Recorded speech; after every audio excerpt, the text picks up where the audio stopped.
Si toi, tu adores un Dieu scanner qui a une fois eu besoin de qui que ce soit, il n'est pas Dieu. Parce que le nôtre, c'est Assomado. Il n'a besoin de rien ni de personne.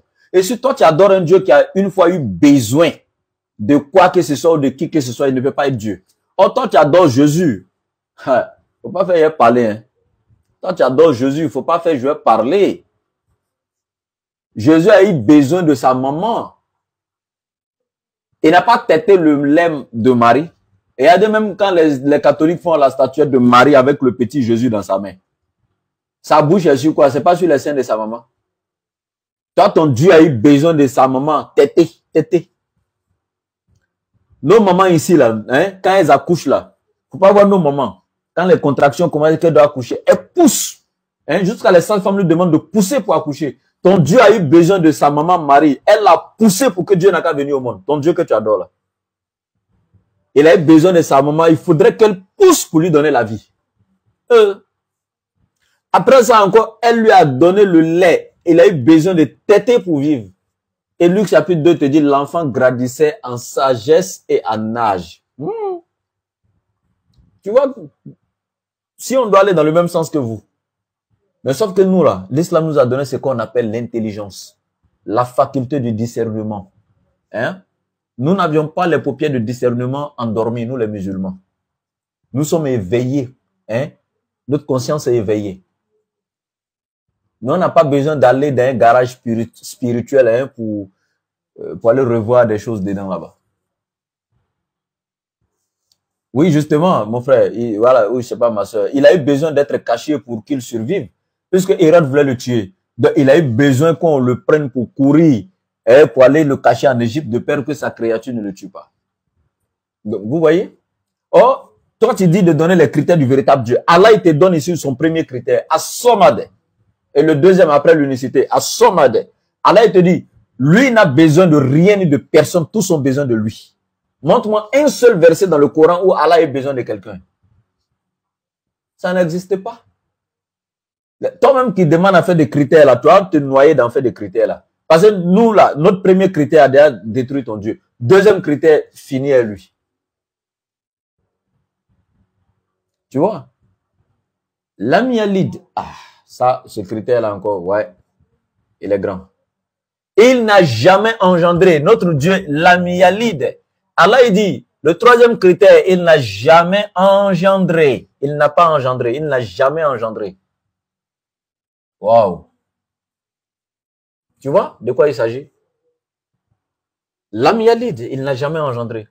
Oh, toi, ton Dieu que tu adores là, il a un papa. Ton Dieu Jésus-Christ là, il a un papa. Oh non, notre Dieu n'a jamais engendré. Ton Dieu Jésus-Christ a un papa. Tu vois de quoi il s'agit, non? Si on doit rentrer dans le fait des critères là. Walam yulad. Et il n'a pas été engendré non plus. Ah, il n'a jamais engendré. Il n'a pas été engendré. Oh, toi, ton Dieu a été engendré. Notre Allah, lui, n'a pas été engendré. Allah n'a pas papa, mais toi, ton Dieu Jésus-Christ a son papa dans la Bible. Tu vois de quoi il s'agit? Tu as vu, tu t'es mis dans quoi? Tu te lances dans faire des critères avec nous, les musulmans. Allahu Akbar. Toi, tu peux rentrer dans faire des critères dans l'unicité de Dieu, dans Tawhid. Ciao. Depuis quand? Walam yakul lahu kufuwan ahad. Et nul n'est égal à lui. Oh, toi, ton Dieu a des égaux dans la Bible. 1 Corinthiens 5, 8. C'est Paul qui te parle. Paul même qui dit que toi, tu es la branche de l'olivier sauvage, coupé et greffié à l'olivier franc contrairement à ta nature. Paul te dit dans 1 Corinthiens 5, 8. Il dit dans la Bible, à Jésus-Christ, c'est Dieu qui t'a élevé et t'a choisi parmi tes égaux. Ah, Paul dit Jésus a des égaux. Il dit il y a plusieurs divinités dans le ciel comme sur la terre. Il a commencé par ça. Il y a plusieurs dieux dans le ciel et sur la terre. Mais pour nous, nous savons qu'il y a un seul Dieu qui est au-dessus de toutes les autres divinités subalternes. Et parlant de Jésus, il dit, c'est ton Dieu qui t'a soulevé, qui t'a élevé parmi tes égaux. Donc, nous, notre Dieu là, nul n'est égal à lui. Oh, toi, ton Dieu, selon la Bible, a des égaux. Tu veux le comparer à notre Dieu? Arrête ça. Hein. Ce soit la dernière fois. Il ne faut plus reprendre ces choses-là. C'est pas bien. Allah il dit dans la sourate 59, Huwallahu. Écoute, le Dieu que nous on adore là, Huwa, si tu ne le connais pas, c'est lui. Allahu, il est Allah. Allazi, celui-là même qui, la ilaha illa huwa, celui-là même dont il n'y a aucune autre divinité que lui.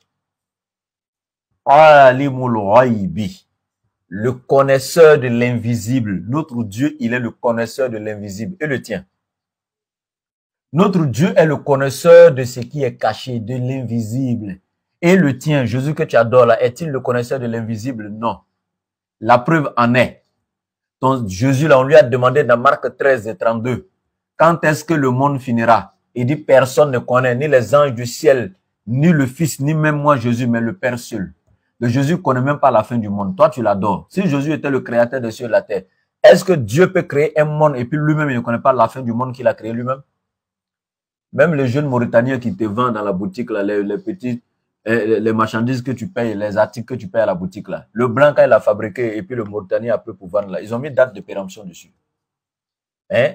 Tu prends une petite canette, là, il faut regarder, il y a date de péremption dessus. Le blanc, même l'être humain, quand il fabrique sa chose, il sait quand ça va se gâter. Dieu, toi, ton Dieu, Jésus, fabrique un monde, il crée un monde, il ne sait pas quand le monde va finir. Arrêtez ça, ce n'est pas Jésus qui est l'auteur du monde. Et encore dans même Marc chapitre 11, partie verset 11 et suite, Jésus a vu un figuier. Pensant que c'était la saison des figues, il allait trouver qu'il n'y avait pas de fruits sur l'arbre. Et ton Dieu là, il ne connaît pas les choses cachées. Nous, notre Dieu, il dit ici là, c'est lui Allah, le connaisseur. Il n'a pas dit l'un des connaisseurs. Non, non, non. Dans ça là, il est unique. Il n'y a pas quelqu'un qui partage ça avec lui. Le connaisseur de l'invisible, c'est lui seul. Hein? Avec l'article défini, le. Il n'y a pas un, il n'y a pas deux, il n'y a pas trois, c'est lui seul. Allah, le connaisseur de l'invisible. Et il te dit que c'est lui qui connaît la fin de l'heure. Hein? C'est lui seul qui sait. Il sait quand le monde va finir. Il dit certes, la fin de l'heure arrivera, la fin du monde arrivera. Hein? Allah a caché ça carrément à toutes les créatures. Personne ne saura quand est-ce que le monde finira. Allah a caché ça aux créatures. Afin de récompenser chaque être humain selon ses actions. Donc c'est notre Dieu qui a caché à tel enseigne que toi, ton Dieu maintenant dit que lui, il ne connaît pas, même les anges ne connaissent pas. Bon, notre Dieu a caché ça à ton Dieu. Tu vois de quoi il s'agit? Allah, il dit, Alimul ghaibi, le connaisseur de l'invisible, wa shahada. Et il est qui encore? Témoin de toutes choses. C'est lui qui est témoin de toutes choses. Il sait tout. Donc, il est le connaisseur de l'invisible et du visible. Il est témoin de toutes choses. Il sait tout. Tout est apparent. Tout, rien ne lui est caché, en fait. Wa shahada. Il est témoin de toutes choses. Huwa Rahman. Il est le tout miséricordieux, Ar-Rahim, le très compatissant. Huwa, si tu ne le connais pas encore, malgré les détails qu'il vient de donner là, tu veux encore d'autres critères? Si tu ne le connais pas encore, hein? Allahu, je répète, il est Allah. Allazi la ilaha illa huwa. Allah, dont aucune autre divinité que lui n'existe, qui a créé les cieux, la terre, les créatures, etc. Non. Il n'y a pas une autre divinité que lui qui a fait cela. Il n'y en a pas. Point de divinité en dehors de lui. Oh. Et Al-Maliku, il est le souverain. Al-Malik, le souverain, le détenteur suprême par essence et par excellence du pouvoir. Waouh, le roi des rois. Ça dit que il est le souverain des souverains, l'absolu, le superlatif, celui qui est dans le transcendantal. Allah, qui est dans la désorientation temporo-spatiale. Allah seul, hors du temps et de l'espace. Allahu Akbar. Tu ne connais pas Allah. Wallah, tu ne connais pas Allah. Ça y est, nous, tu veux parler de critères. Toi, tu veux parler de tawhid et nous, quoi. Allahu Akbar. Oh Allah, tu es le souverain des souverains, le maître, l'absolu, le roi, celui qui détient la souveraineté et la royauté absolue. Tu'til mulka man tasha. C'est toi, tu donnes la royauté à qui tu veux. Wa tanzi'ul mulka mimman tasha. Et c'est toi, tu arraches la royauté à qui tu veux. L'être humain craint Allah. Wallahi, craint Allah. Imaginez-vous un seul instant comment vous avez peur des êtres humains parmi nous qui détiennent un petit pouvoir, une petite place honorifique. Regardez comment vous les craignez. Devant un ministre, tout le monde est en train de trembler. Devant le président de la République, c'est la catastrophe. Même mouche même ne vole pas. Si on dit le président est rentré ici, tout cela, tout le monde va se taire, tout le monde va rester calme. C'est le PR, le président de la nation, le souverain de la nation. Mais Allah, il te dit, c'est lui, Allah, le détenteur du pouvoir absolu. C'est lui qui donne pouvoir à qui il veut. Toi, tu as peur des rois, des gouvernants de ce monde. Si on dit aujourd'hui le général de corps d'armée est là, tout le monde va se taire. Simple policier, même dans la rue ici, là, toi, tu trembles déjà. Simple caporal. Quand tu le vois en treillis seulement, là, quelle que soit la connerie que tu fais, là, tu restes droit en dirait poteau électrique au bord de la route. Jusqu'à ce qu'il te dépasse. Simple caporal, simple sergent. On ne parle pas de lieutenant, on ne parle pas de commissaire et autres. Toi, tu as peur des autorités de ce monde. Et tu ne crains pas Allah. Subhanallah. Est-ce que vous connaissez Allah?